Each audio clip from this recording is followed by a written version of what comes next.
صرف یہ احساس اس پر غالب تھا کہ روئے زمین کی حسین ترین لڑکی اس کے قبضے میں ہے، جس نے سلطان کو ٹھکرا کر اسے پسند کیا ہے۔ فخر نے موبی کو دونوں بازوؤں میں لے کر اس کی پیٹھ اپنے سینے سے لگا لی۔ موبی نے کہا، تم عیسائی کمانڈروں اور اپنے سلطان کی طرح وحشی تو نہیں بنو گے؟ میں تمہاری ملکیت ہوں، جو چاہو کرو، مگر میں پھر تم سے نفرت کروں گی۔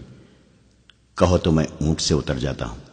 فخر نے اسے اپنے بازوؤں سے نکال کر کہا، مجھے صرف یہ بتا دو کہ تم مجھے دل سے چاہتی ہو یا محض مجبوری کے عالم میں میری پناہ لی ہے؟ پناہ تو میں ان تاجروں کی بھی لے سکتی تھی، موبی نے جواب دیا، لیکن تم مجھے اتنے اچھے لگے کہ تمہاری خاطر مذہب تک چھوڑنے کا فیصلہ کر لیا ہے۔ اس نے جذباتی باتیں کر کے فخر کے اعصاب پر قبضہ کر لیا اور رات گزرتی چلی گئی۔ سفر کم و بیش 5 دنوں کا تھا، لیکن فخر المصری عام راستوں سے ہٹ کر جا رہا تھا، کیونکہ وہ بھگوڑا فوجی تھا۔ موبی کو نیند آنے لگی۔ اس نے سر پیچھے فخر کے سینے پر رکھ دیا اور گہری نیند سو گئی۔ اونٹ چلتا رہا، فخر جاگتا رہا۔ صلاح الدین ایوبی صبح کی نماز پڑھ کر فارغ ہوا ہی تھا کہ دربان نے اطلاع دی کہ علی بن سفیان آیا ہے۔ سلطان دوڑ کر باہر نکلا۔ اس کے منہ سے علی بن سفیان کے سلام کے جواب سے پہلے یہ الفاظ نکلے، ادھر کیا خبر ہے؟ ابھی تک خیریت ہے، علی بن سفیان نے جواب دیا، مگر سوڈانی لشکر میں بے اطمینانی بڑھتی جا رہی ہے۔ میں نے اس لشکر میں اپنے جو مخبر چھوڑے تھے، ان کی اطلاعوں سے پتہ چلتا ہے کہ ان کے کسی ایک بھی کمانڈر نے قیادت سنبھال لی تو بغاوت ہو جائے گی۔ صلاح الدین ایوبی اسے اپنے خیمے میں لے گیا۔ علی بن سفیان کہہ رہا تھا، ناجی اور اس کے سرکردہ سالاروں کو تو ہم نے ختم کر دیا ہے، لیکن وہ مصری فوج کے خلاف سوڈانیوں میں نفرت کا جو زہر پھیلا گئے تھے، اس کا اثر ذرہ بھر کم نہیں ہوا۔ ان کی بے اطمینانی کی دوسری وجہ ان کے سالاروں کی گمشدگی ہے۔ میں نے اپنے مخبروں کی زبانی یہ خبر مشہور کرا دی ہے کہ ان کے سالار بحر روم کے محاذ پر گئے ہوئے ہیں، مگر امیر محترم، مجھے شک ہوتا ہے کہ سوڈانیوں میں شکوک اور شبہات پائے جاتے ہیں، جیسے انہیں علم ہو گیا ہے کہ ان کے سالاروں کو قید کر لیا گیا ہے اور مار بھی دیا گیا ہے۔ اگر بغاوت ہو گئی تو مصر میں ہمارے جو دستے ہیں وہ اسے دبا سکیں گے؟ صلاح الدین ایوبی نے پوچھا، کیا وہ 50,000 تجربے کار فوج کا مقابلہ کر سکیں گے؟ مجھے شک ہے۔ مجھے یقین ہے کہ ہماری قلیل فوج سوڈانیوں کا مقابلہ نہیں کر سکے گی۔ علی بن سفیان نے کہا، میں اس کا بندوبست کر آیا ہوں۔ میں نے علی مقام نور الدین زنگی کی طرف 2 تیز رفتار قاصد بھیج دیے ہیں۔ میں نے پیغام بھیجا ہے کہ مصر میں بغاوت کی فضا پیدا ہو رہی ہے، اور ہم نے جو فوج تیار کی ہے وہ تھوڑی ہے، اور اس میں سے آدھی فوج محاذ پر ہے۔ متوقع بغاوت کو دبانے کے لیے ہمیں کمک بھیجی جائے۔ مجھے ادھر سے کمک کی امید کم ہے۔ سلطان ایوبی نے کہا، پرسوں ایک قاصد یہ خبر لایا تھا کہ زنگی نے فرینکوں پر حملہ کر دیا تھا۔ یہ حملہ انہوں نے ہماری مدد کے لیے کیا تھا۔ فرینکوں کے عمراء اور فوجی قائدین بحر روم میں صلیبیوں کے اتحادی بیڑے میں تھے، اور فرینکیوں کی کچھ فوج مصر میں داخل ہو کر عقب سے حملہ کرنے اور ہمارے سوڈانی لشکر کی پشت پناہی کے لیے مصر کی سرحد پر آ گئی تھی۔ محترم زنگی نے ان کے ملک پر حملہ کر کے ان کے سارے منصوبے کو ایک ہی وار میں برباد کر دیا ہے، اور شاہ فرینک کے بہت سے علاقے پر قبضہ کر لیا ہے۔ انہوں نے صلیبیوں سے کچھ رقم بھی وصول کی ہے۔ صلاح الدین ایوبی خیمے کے اندر ٹہلنے لگا، جذباتی لہجے میں بولا، سلطان زنگی کے قاصد کی زبانی وہاں کے کچھ ایسے حالات معلوم ہوئے ہیں جنہوں نے مجھے پریشان کر رکھا ہے۔ کیا آپ صلیبی ادھر یلغار کریں گے؟ علی بن سفیان نے پوچھا۔ مجھے صلیبیوں کی یلغار کی ذرہ بھر بھی پرواہ نہیں، سلطان ایوبی نے جواب دیا۔ پریشانی یہ ہے کہ کفار کی یلغار کو روکنے والے شراب کے مٹکوں میں ڈوب گئے ہیں۔ اسلام کے قلعے کے پاسبان حرم میں قید ہو گئے ہیں۔ عورت کی زلفوں نے انہیں پابا زنجیر کر دیا ہے۔ چچا اسد الدین شیر کوہ کو اسلام کی تاریخ کبھی فراموش نہیں کر سکے گی۔ کاش آج وہ زندہ ہوتے، میدان جنگ میں مجھے وہی لائے تھے۔ ہم نے بڑے ہی مشکل وقت دیکھے ہیں علی۔ میں نے چچا شیر کوہ کی فوج کے ہر اول دستے کی کمان کی ہے۔ میں ان کے ساتھ صلیبیوں کے محاصرے میں 3 مہینے رہا ہوں۔ مجھے شیر کوہ ہمیشہ سبق دیا کرتے تھے کہ گھبراہٹ اور خوف سے بچنا، تائید عزتی اور رضا الہی کا قائل رہنا اور اسلام کا علم بلند رکھنا۔ میں شیر کوہ کی کمان میں مصریوں اور صلیبیوں کی مشترک فوج کے خلاف بھی لڑا ہوں۔ سکندریہ میں محاصرے میں رہا ہوں۔ شکست میرے سر پر آ گئی تھی۔ میرے مٹھی بھر عسکری بددل ہوتے جا رہے تھے۔ میں نے کس طرح ان کے حوصلے اور جذبے تر و تازہ رکھے، یہ میرا خدا ہی بہتر جانتا ہے، تاکہ چچا شیر کوہ نے حملہ آور ہو کر محاصرہ توڑا۔ تم یہ کہانی اچھی طرح جانتے ہو۔ ایمان فروشوں نے کفار کے ساتھ مل کر ہمارے لیے کیسے کیسے طوفان کھڑے کیے، مگر میں گھبرایا نہیں، دل نہیں چھوڑا۔ مجھے سب کچھ یاد ہے سلطان، علی بن سفیان نے کہا۔ اس قدر معرکہ آرائی اور قتل و غارت کے بعد توقع تھی کہ مصری راہ راست پر آ جائیں گے، مگر ایک غدار مرتا ہے تو ایک اور اس کی جگہ لے لیتا ہے۔ میرا مشاہدہ یہ ہے کہ غدار کمزور خلافت کی پیداوار ہوتے ہیں۔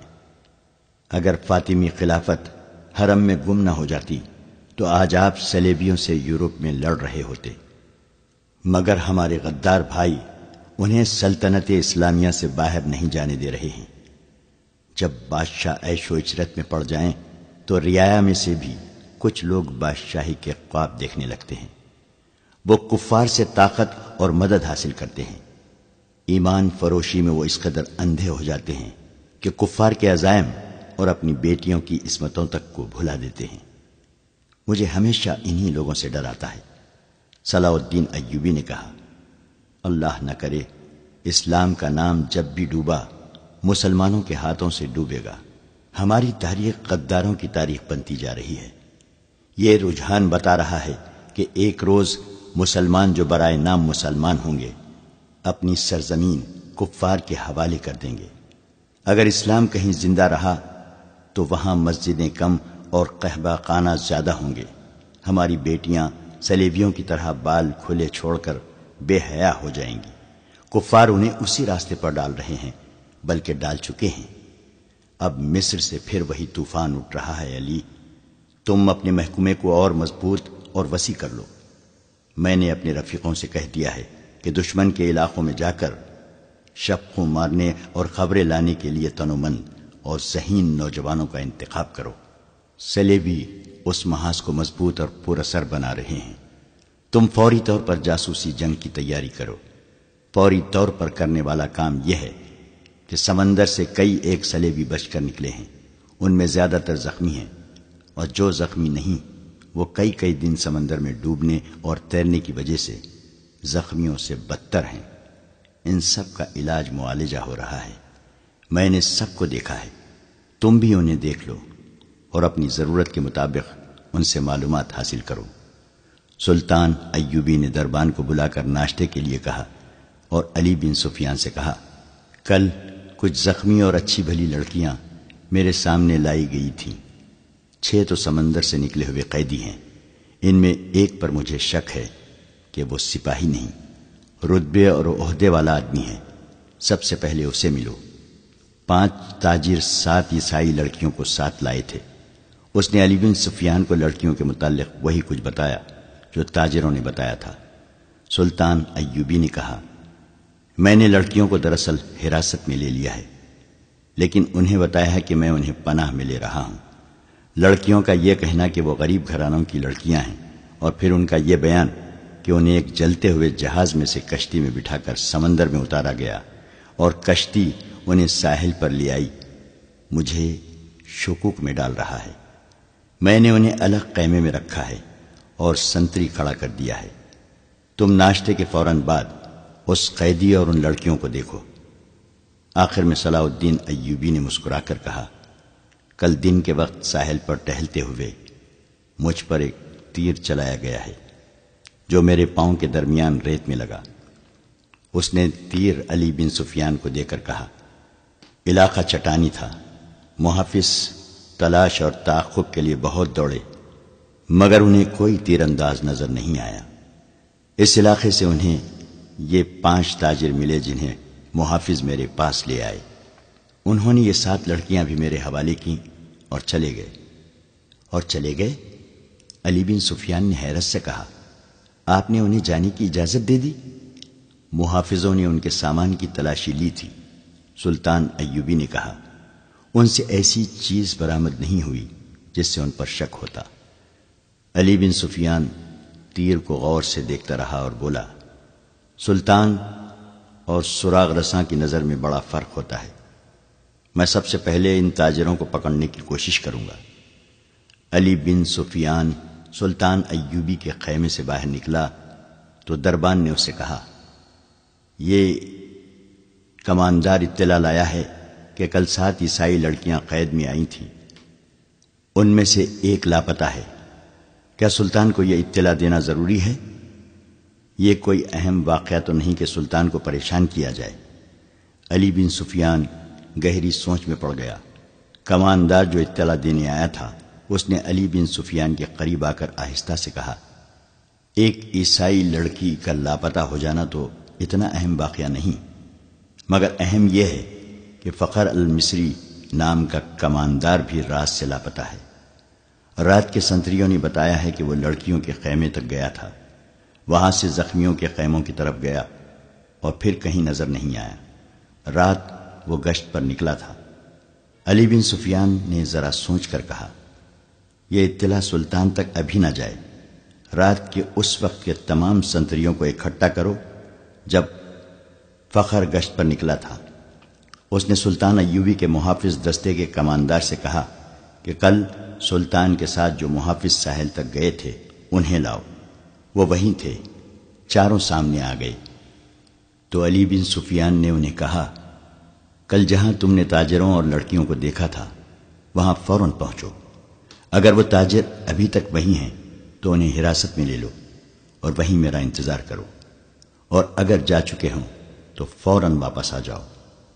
محافظ روانہ ہو گئے تو علی بن سفیان لڑکیوں کے خیمے تک گیا۔ 6 لڑکیاں باہر بیٹھی تھیں اور سنتری کھڑا تھا۔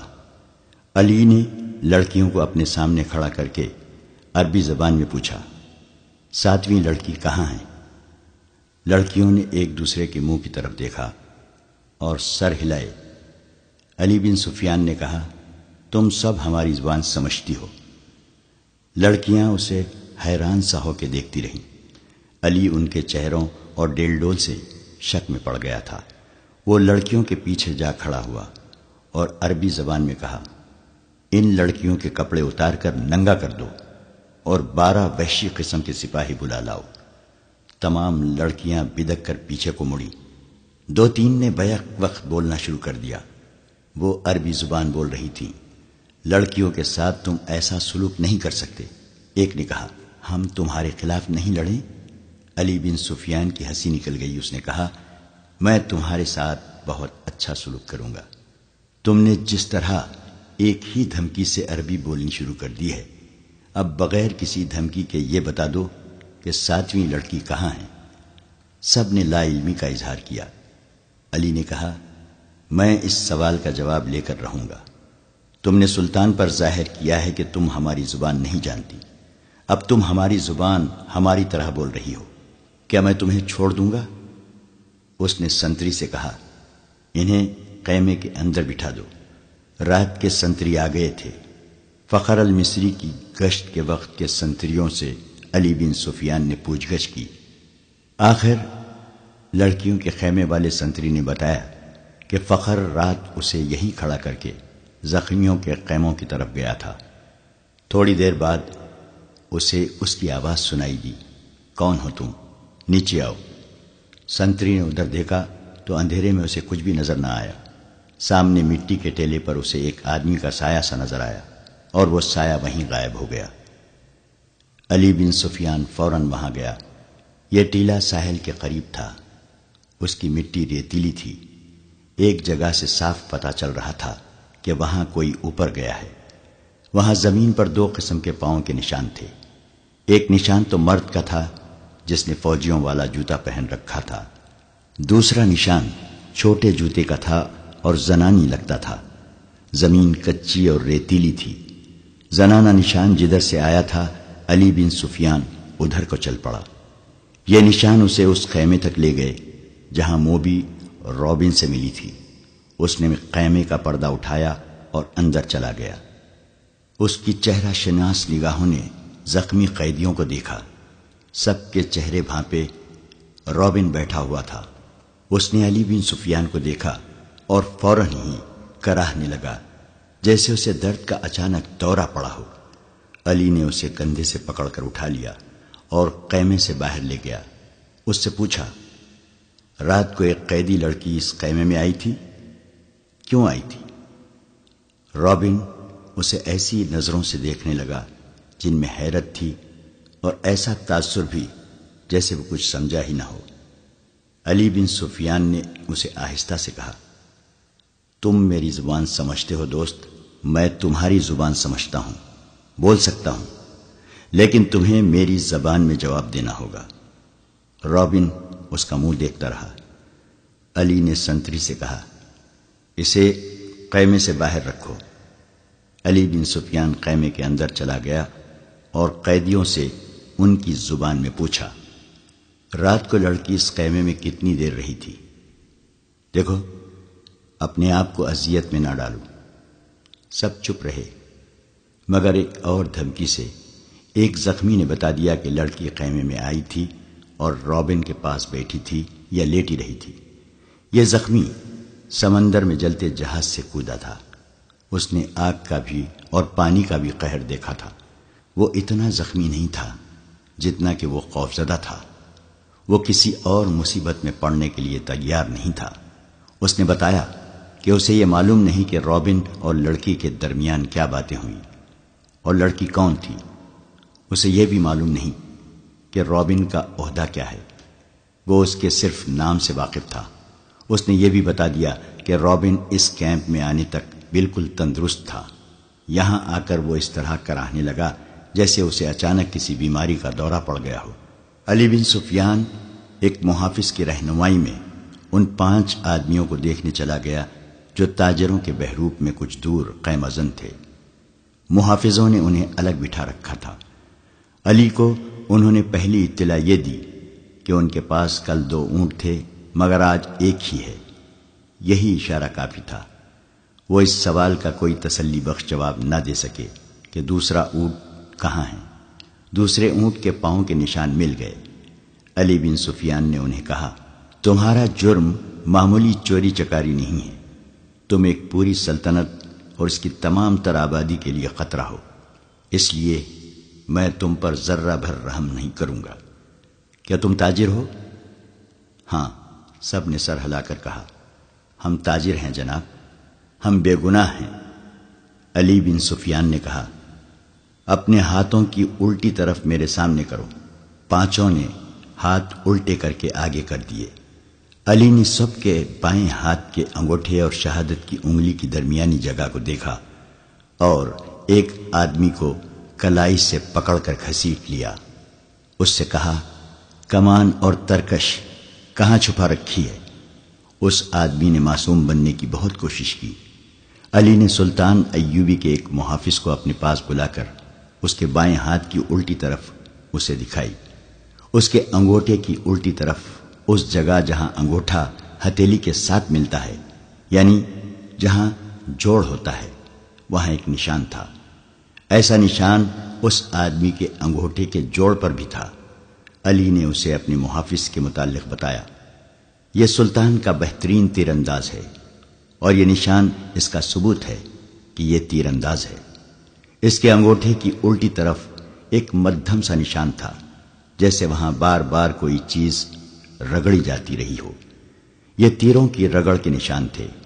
تیر دائیں ہاتھ سے پکڑا جاتا ہے، کمان بائیں ہاتھ سے پکڑی جاتی ہے۔ تیر کا اگلا حصہ بائیں ہاتھ کے انگوٹھے پر ہوتا ہے اور جب تیر کمان سے نکلتا ہے تو انگوٹھے پر رگڑ کھا جاتا ہے۔ ایسا نشان ہر ایک تیر انداز کے ہاتھ پر ہوتا تھا۔ علی بن سفیان نے اسے کہا، ان 5 میں تم اکیلے تیر انداز ہو، کمان اور ترکش کہاں ہیں؟ 5 چپ رہے۔ علی نے ان 5 میں سے ایک کو پکڑ کر محافظوں سے کہا، اس کو اس درخت کے ساتھ باندھ دو۔ اسے کھجور کے درخت کے ساتھ کھڑا کر کے باندھ دیا گیا۔ علی نے اپنے تیر انداز کے کان میں کچھ کہا۔ تیر انداز نے کندھے سے کمان اتار کر اس میں تیر رکھا اور درخت سے بندھے ہوئے آدمی کا نشانہ لے کر تیر چھوڑا۔ تیر اس آدمی کی دائیں آنکھ میں اتر گیا، وہ تڑپنے لگا۔ علی نے باقی 4 سے کہا، تم میں کتنے ہیں جو صلیب کی خاطر اس طرح تڑپ تڑپ کر جان دینے کو تیار ہیں؟ اس کی طرف دیکھو۔ انہوں نے دیکھا، وہ آدمی چیخ رہا تھا، تڑپ رہا تھا، اس کی آنکھ سے خون بری طرح بہہ رہا تھا۔ میں تم سے وعدہ کرتا ہوں، علی بن سفیان نے کہا، کہ باعزت طریقے سے تم سب کو سمندر پار بھیج دوں گا۔ دوسرے اونٹ پر کون گیا ہے؟ کہاں گیا ہے؟ تمہارا ایک کماندار ہمارا ایک اونٹ ہم سے چھین کر لے گیا ہے، ایک آدمی نے کہا۔ اور ایک لڑکی بھی؟ علی بن سفیان نے کہا۔ تھوڑی ہی دیر بعد علی بن سفیان کے فن نے ان سے اعتراف کروا لیا کہ وہ کون ہیں اور کیا ہیں، مگر انہوں نے یہ جھوٹ بولا کہ لڑکی رات خیمے سے بھاگ آئی تھی، اور اس نے بتایا کہ صلاح الدین ایوبی نے رات اسے اپنے خیمے میں رکھا تھا۔ اس نے شراب پی رکھی تھی اور لڑکی کو بھی پلائی تھی، اور لڑکی گھبراہٹ اور خوف کے عالم میں آئی تھی۔ اس کے تعاقب میں فخر المصری نام کا ایک کماندار آیا، اور اس نے جب لڑکی کی باتیں سنی تو اسے ہمارے اونٹ پر بٹھا کر زبردستی لے گیا۔ انہوں نے وہ تمام بہتان علی بن سفیان کو سنائے جو لڑکی نے سلطان ایوبی پر لگائے تھے۔ علی نے مسکرا کر کہا، تم 5 تربیت یافتہ عسکری اور تیر انداز، اور ایک آدمی تم سے لڑکی بھی لے بھاگا اور اونٹ بھی۔ اس نے انہی کی نشاندہی پر زمین میں دبائی ہوئی کمان اور ترکش بھی نکلوا لی۔ ان 4 کو خیمہ گاہ میں بھجوا دیا گیا۔ 5واں آدمی تڑپ تڑپ کر مر چکا تھا۔ اونٹ کے پاؤں کے نشان صاف نظر آ رہے تھے۔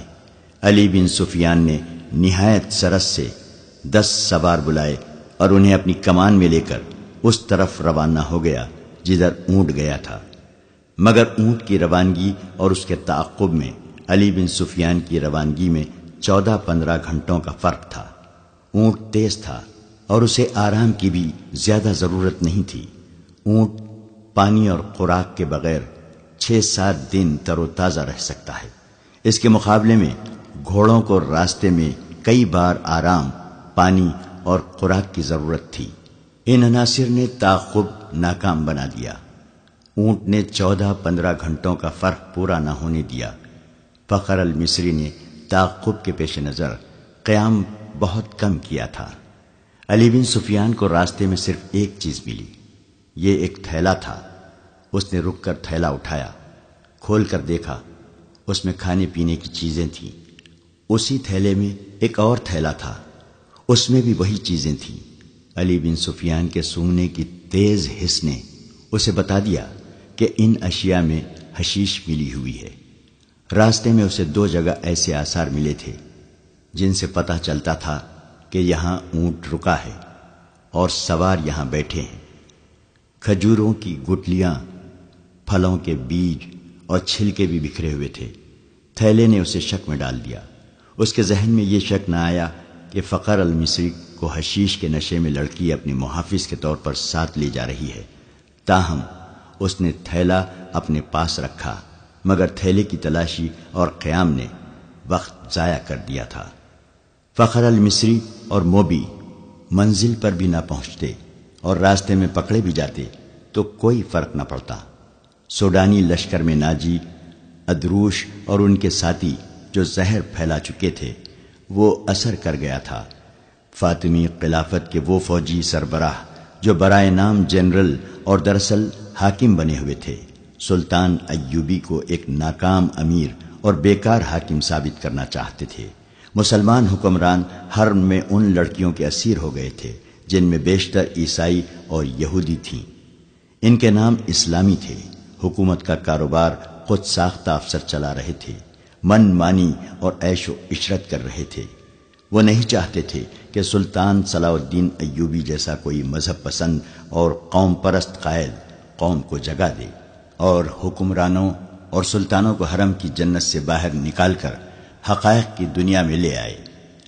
سلطان ایوبی کے پہلے مورکوں سے جو اس نے اپنے چچا شیر کوہ کی قیادت میں لڑے تھے، یہ لوگ جان چکے تھے کہ اگر یہ شخص اقتدار میں آ گیا تو اسلامی سلطنت کو مذہب اور اخلاقیات کی پابندیوں میں جکڑ لے گا، لہذا انہوں نے ہر وہ داؤ کھیلا جو سلطان ایوبی کو چاروں شانے چت گرا سکتا تھا۔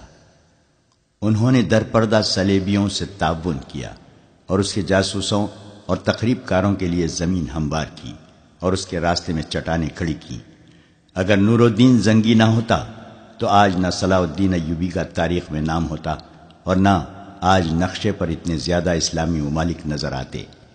نور الدین زنگی نے ذرا سا اشارے پر بھی سلطان ایوبی کو کمک اور مدد بھیجی۔ صلیبیوں نے مصری فوج کے سوڈانیوں کے بلاوے پر بحر روم سے حملہ کیا تو نور الدین زنگی نے اطلاع ملتے ہی خشکی پر صلیبیوں کی ایک مملکت پر حملہ کر کے ان کے اس لشکر کو مفلوج کر دیا جو مصر پر حملہ کرنے کے لیے جا رہا تھا۔ یہ تو سلطان ایوبی کا نظام جاسوسی ایسا تھا کہ اس نے صلیبیوں کا بیڑا غرق کر دیا۔ اب علی بن سفیان نے زنگی کی طرف برق رفتار قاصد یہ خبر دینے کے لیے دوڑا دیے تھے کہ سوڈانیوں کی بغاوت کا خطرہ ہے اور ہماری فوج کم بھی ہے، 2 حصوں میں بٹ بھی گئی ہے۔ قاصد پہنچ گئے تھے اور نور الدین زنگی نے خاص فوج کو مصر کی طرف کوچ کا حکم دے دیا تھا۔ بعض مورخین نے اس فوج کی تعداد 2000 سوار اور پیادہ لکھی ہے اور کچھ اس سے زیادہ بتاتے ہیں۔ بہرحال زنگی نے اپنی مشکلات اور ضروریات کی پرواہ نہ کرتے ہوئے سلطان ایوبی کی مشکلات اور ضروریات کو اہمیت اور اولیت دی، مگر اس کی فوج کو پہنچنے کے لیے بہت دن درکار تھے۔ مسلمان نام نہاد فوجی اور دیگر سرکردہ شخصیتوں نے دیکھا کہ مصر میں سلطان ایوبی کے خلاف بے اطمینانی اور بغاوت پھوٹ رہی ہے تو انہوں نے اسے ہوا دی، درپردہ سوڈانیوں کو اکسایا اور اپنے مخبروں کے ذریعے یہ بھی معلوم کر لیا کہ سوڈانیوں کے سالاروں کو مروا کر خفیہ طریقے سے دفن کر دیا گیا ہے۔ سوڈانی لشکر کے کم رتبے والے کماندار سالار بن گئے اور سلطان صلاح الدین ایوبی کی اس خلیل فوج پر حملہ کرنے کے منصوبے بنانے لگے جو مصر میں مقیم تھی۔ وہ سلطان ایوبی کی آدھی فوج اور سلطان کی دارالحکومت سے غیر حاضری سے فائدہ اٹھانا چاہتے تھے۔ منصوبہ ایسا تھا جس کے تحت 50,000 سوڈانی فوج سیاہ گھٹا کی طرح مصر کے آسمان سے اسلام کے چاند کو روپوش کرنے والی تھی۔ علی بن سفیان قاہرہ پہنچ گیا۔ وہ جن کے تعاقب میں گیا تھا ان کا اس سے آگے کوئی سراغ نہیں مل رہا تھا۔ اس نے اپنے ان جاسوسوں کو بلا لیا جو اس نے سوڈانی ہیڈ کوارٹر اور فوج میں چھوڑ رکھے تھے۔ ان میں سے ایک نے بتایا کہ گزشتہ رات ایک اونٹ آیا تھا، اندھیرے میں جو کچھ نظر آ سکا وہ 2 سوار تھے، ایک عورت اور ایک مرد۔ جاسوس نے یہ بھی بتایا کہ وہ کون سی عمارت میں داخل ہوئے تھے۔ علی بن سفیان کو یہ اختیار حاصل تھا کہ وہ وہاں چھاپا مارتا۔ سوڈانی فوج سلطنت اسلامیہ کی فوج تھی، کوئی آزاد فوج نہیں تھی، مگر علی نے اس خدشے کے پیش نظر چھاپا نہ مارا کہ یہ جلتی پر تیل کا کام کرے گا۔ اس کا مقصد صرف یہ نہیں تھا کہ موبی اور مخبر المصری کو گرفتار کرنا ہے، بلکہ اصل مقصد یہ تھا کہ سوڈانی قیادت کے عزائم اور آئندہ منصوبے معلوم کیے جائیں تاکہ پیش بندی کی جا سکے۔ اس نے اپنے جاسوسوں کو نئی ہدایات جاری کی۔ جاسوسوں میں غیر مسلم لڑکیاں بھی تھیں جو عیسائی یا یہودی نہیں تھیں۔ یہ قہبہ خانوں کی بڑی ذہین اور تیز ترار لڑکیاں تھیں، مگر علی بن سفیان نے ان پر کبھی 100% بھروسہ نہیں کیا تھا، کیونکہ وہ دوغلا کھیل بھی کھیل سکتی تھیں۔ ان لڑکیوں سے بھی اس لڑکی موبی کا سراغ نہ مل سکا جس کے تعاقب میں علی آیا تھا۔ 4 روز علی بن سفیان دارالحکومت سے باہر مارا مارا پھرتا رہا۔ اس کا دائرہ کار سوڈانی فوجی قیادت کے ارد گرد کا علاقہ تھا۔ 5ویں رات وہ باہر کھلے آسمان تلے بیٹھا اپنے 2 جاسوسوں سے رپورٹ لے رہا تھا۔ اس کے تمام آدمیوں کو معلوم ہوتا تھا کہ کس وقت وہ کہاں ہوتا ہے۔ اس کے گروہ کا ایک آدمی کو ساتھ لیے اس کے پاس آیا اور کہا، یہ اپنا نام فخر المصری بتاتا ہے، جھاڑیوں میں ڈگبگاتا، گرتا اور اٹھتا تھا۔ میں نے اس سے بات کی تو کہنے لگا کہ مجھے میری فوج تک پہنچا دو۔ اس سے اچھی طرح بولا بھی نہیں جاتا۔ اس دوران فخر المصری بیٹھ گیا تھا۔ تم وہی کماندار ہو جو محاذ سے ایک لڑکی کے ساتھ بھاگے ہو؟ علی بن سفیان نے اس سے پوچھا۔ میں سلطان کی فوج کا بھگوڑا ہوں، فخر نے ہکلاتی لڑکھڑاتی زبان میں کہا۔ سزائے موت کا حقدار ہوں، لیکن میری پوری بات سن لے ورنہ تم سب کو سزائے موت ملے گی۔ علی بن سفیان اس کے لب و لہجے سے سمجھ گیا کہ یہ شخص نشے میں ہے یا نشے کی طلب نے اس کا یہ حال کر رکھا ہے۔ وہ اسے اپنے دفتر میں لے گیا اور اسے وہ تھیلا دکھایا جو اسے راستے میں پڑا ملا تھا۔ پوچھا، یہ تھیلا تمہارا ہے اور تم اس سے یہ چیزیں کھاتے رہے ہو؟ ہاں، فخر المصری نے جواب دیا، وہ مجھے اسی سے کھلاتی تھی۔ اس کے سامنے وہ تھیلا بھی پڑا تھا جو تھیلے کے اندر سے نکلا تھا۔ علی نے اس میں سے چیزیں نکال کر سامنے رکھ لی۔ فخر نے یہ چیزیں دیکھیں تو جھپٹ کر مٹھائی کی قسم کا ایک ٹکڑا اٹھا لیا۔ علی نے جھپٹ کر اس کے ہاتھ پر اپنا ہاتھ رکھ دیا۔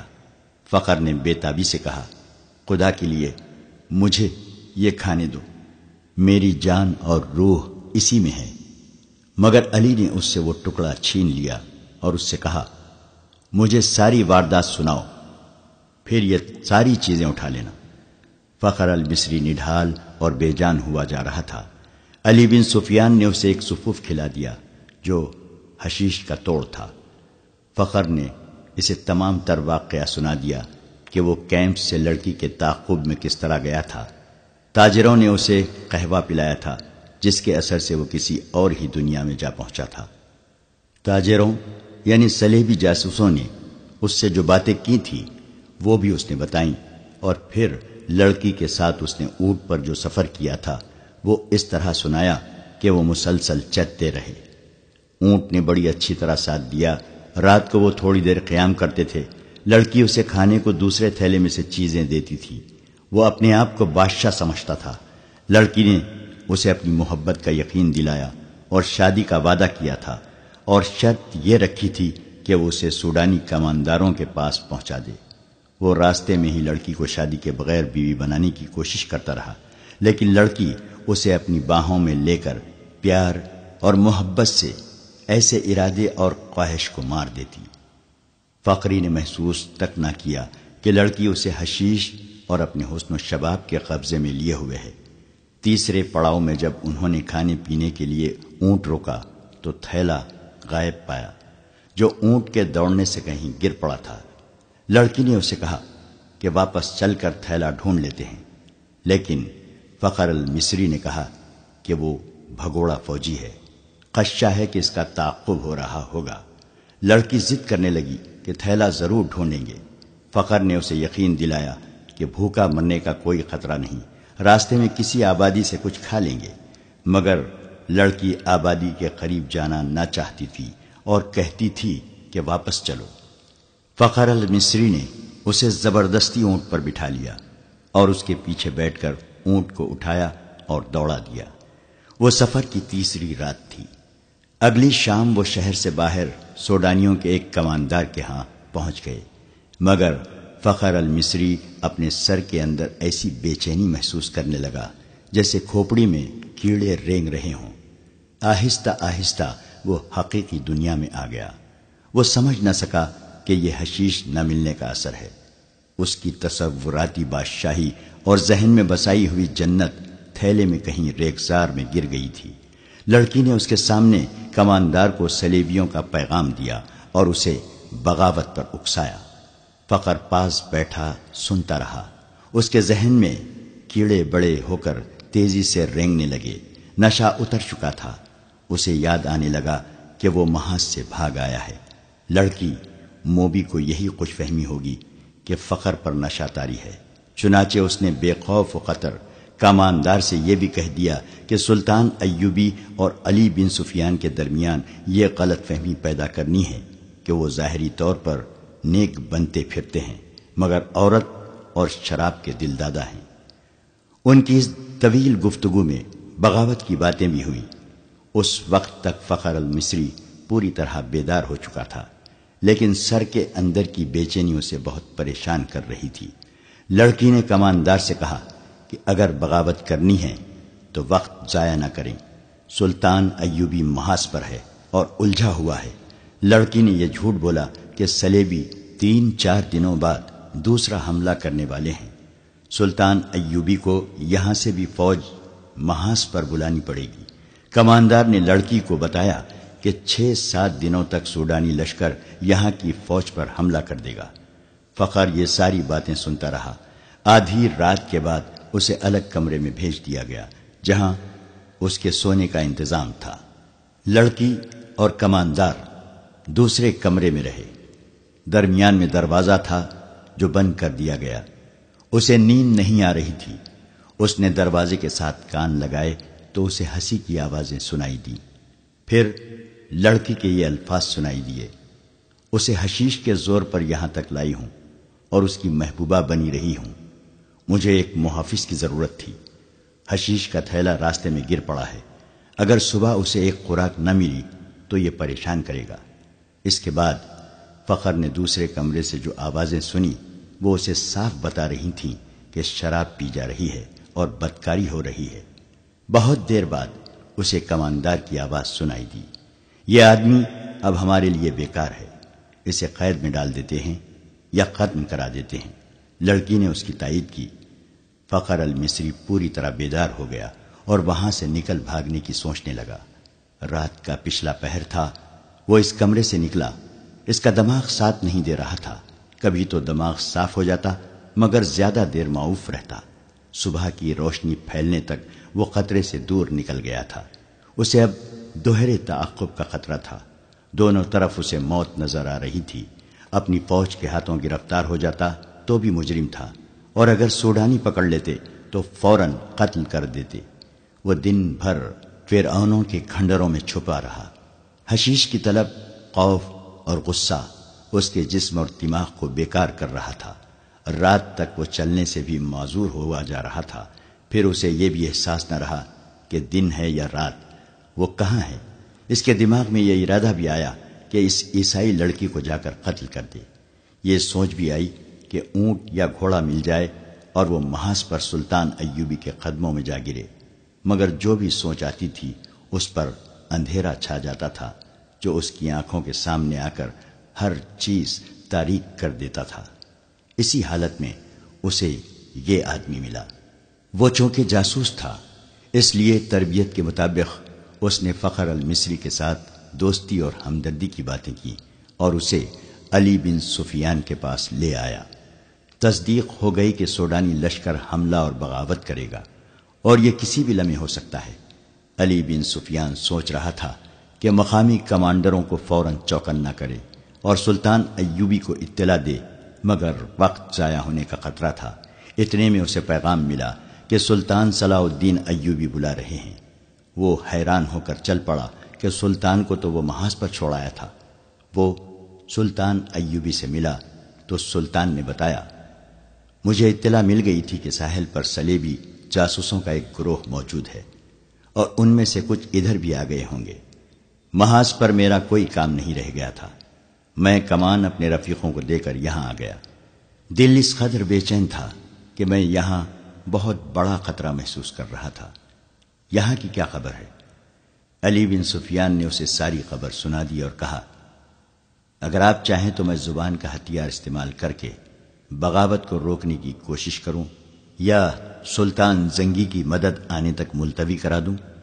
میں جاسوسوں کو ہی استعمال کر سکتا ہوں۔ ہماری فوج بہت کم ہے، حملے کو نہیں روک سکے گی۔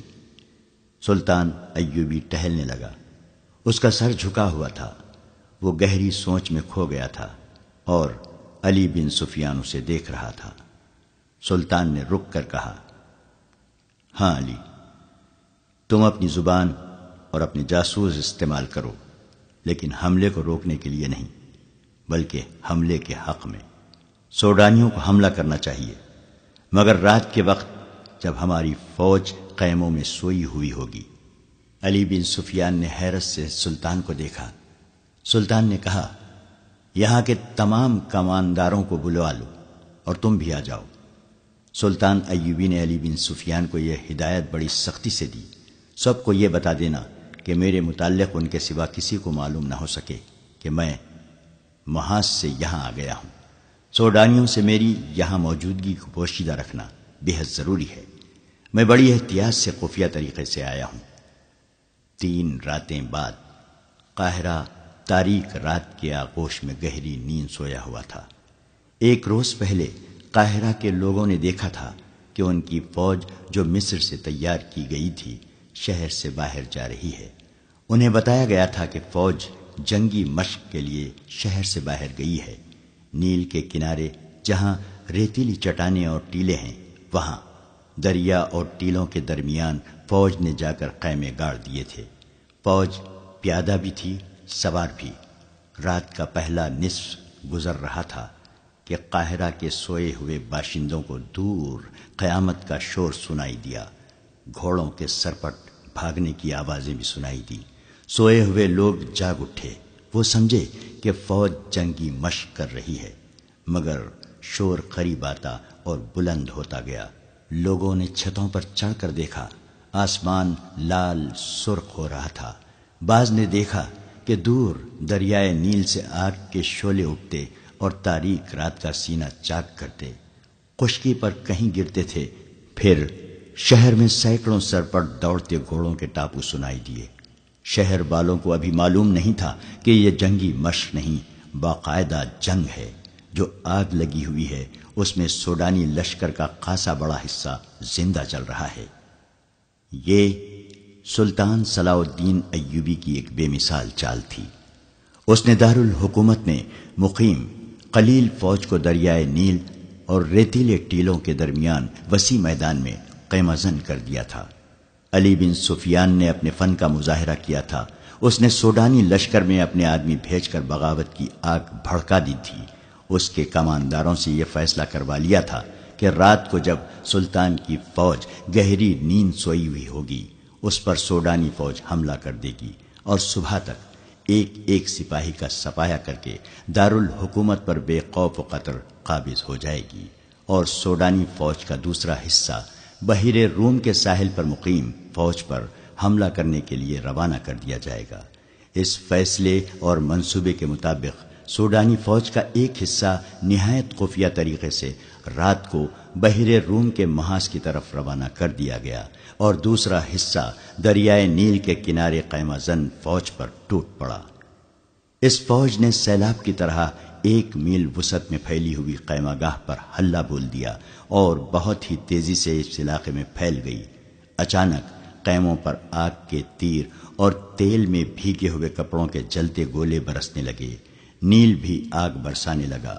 خیموں کو آگ لگ گئی اور شعلے آسمان تک پہنچنے لگے۔ سوڈانی فوج کو خیموں میں سلطان ایوبی کی فوج کا نہ کوئی سپاہی ملا، نہ کوئی گھوڑا ملا، نہ کوئی گھوڑ سوار۔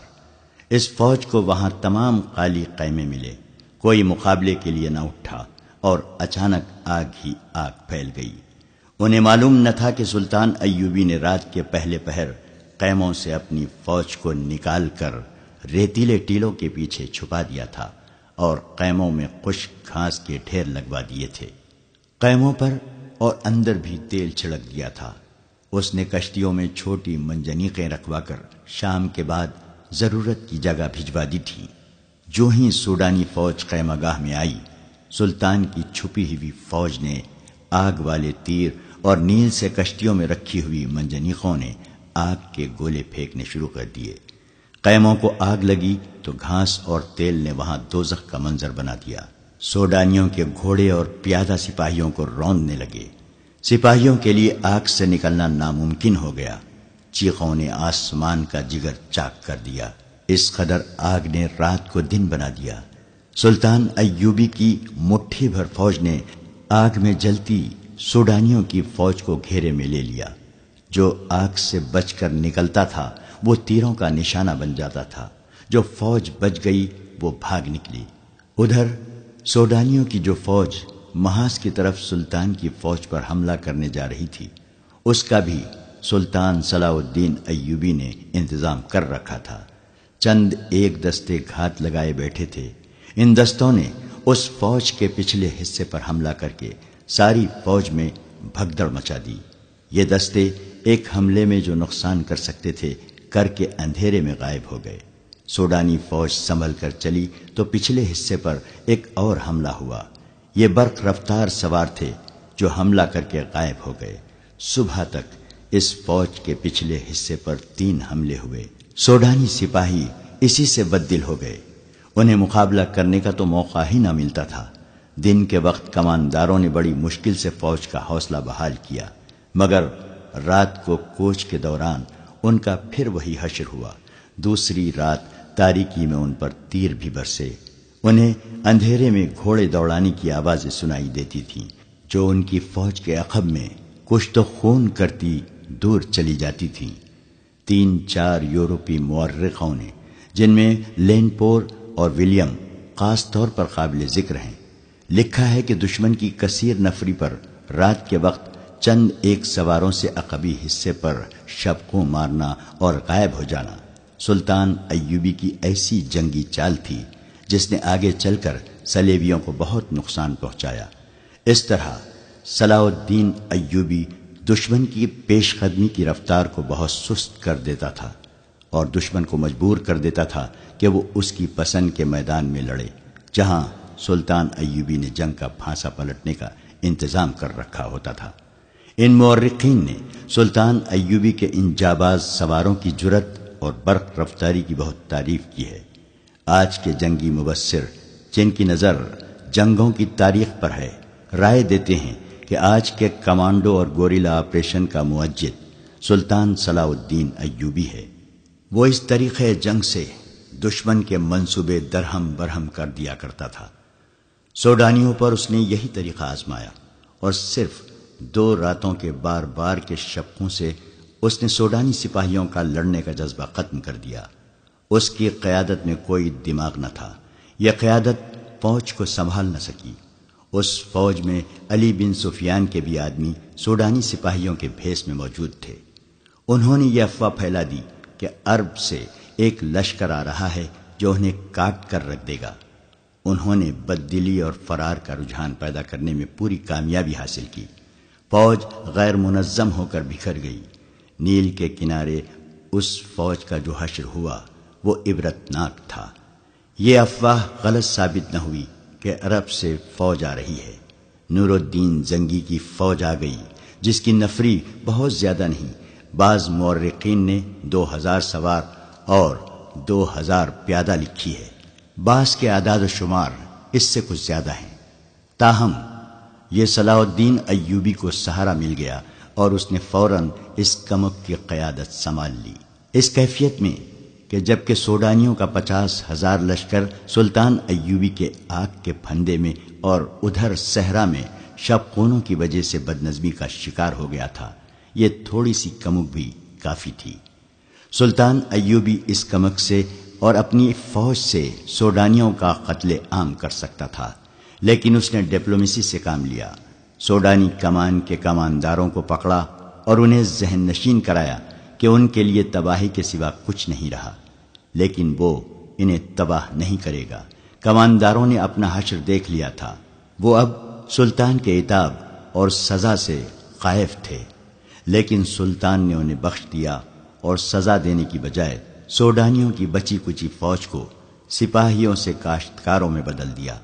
انہیں زمینیں دیں اور کھیتی باڑی میں انہیں سرکاری طور پر مدد دی، اور پھر انہیں یہ بھی اجازت دے دی کہ ان میں سے جو لوگ فوج میں بھرتی ہونا چاہتے ہیں ہو سکتے ہیں۔